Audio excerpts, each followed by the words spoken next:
Hello everybody, welcome to one more video of our ME+3. So exciting that we had our first youth service last Saturday. It was very good. If you missed it, you already know that you're gonna have a chance to join very soon, May 15th. But I wanna tell you what happened. So in our first service, we talked about falling in love with God and failing in being loved by Him, and how sometimes we have this view of God, of who He is, based on misunderstandings, based on culture, traditions, religions, and we carry that. So when we think of God, we have a wrong picture of who really is. So Jesus came on earth and He lived His life to demonstrate that He was loving, that He was forgiving, that He was merciful, that He cared for us, that He came to rescue us. And that's just a beautiful picture of the service. And at the end of the service, I asked all of us to close our eyes and imagine, how does God's face look when we think of Him? Is He mad at you? Is He upset? Is He angry, saying, "Hey, Douglas"? How does that look like? I asked right there. Was He smiling at you? Was He angry, yelling at you? Also, at the end of the service, we sang one of my favorite songs at the moment, that "Your way is better. I will make room for you to do whatever you want to."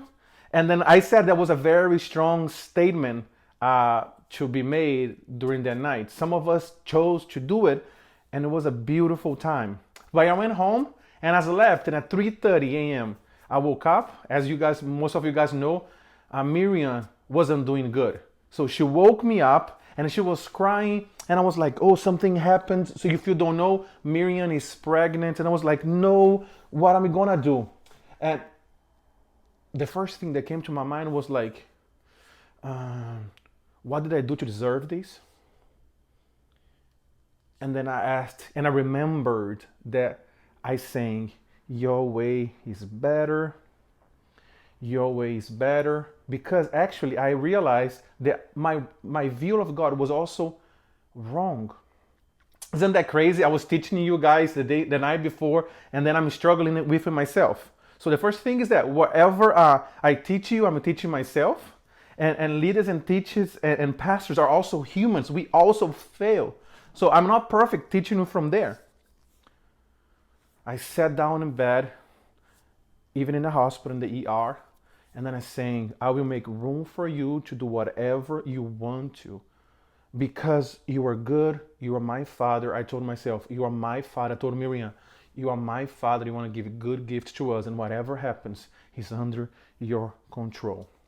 By the grace of God, as you know, nothing happened to Miriam, nothing happened to the baby, nothing happened to us. We are good, but that really shook us. And then I questioned if I really understood also who God really was.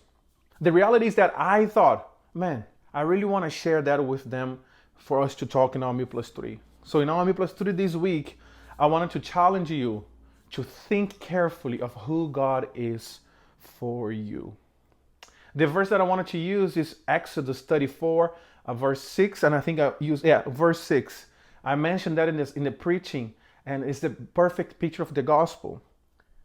The Lord, the compassionate and gracious God, is slow to anger, abounding in love and faithfulness, maintaining love to thousands, and forgiving wickedness, rebellion, and sin. This is who God is.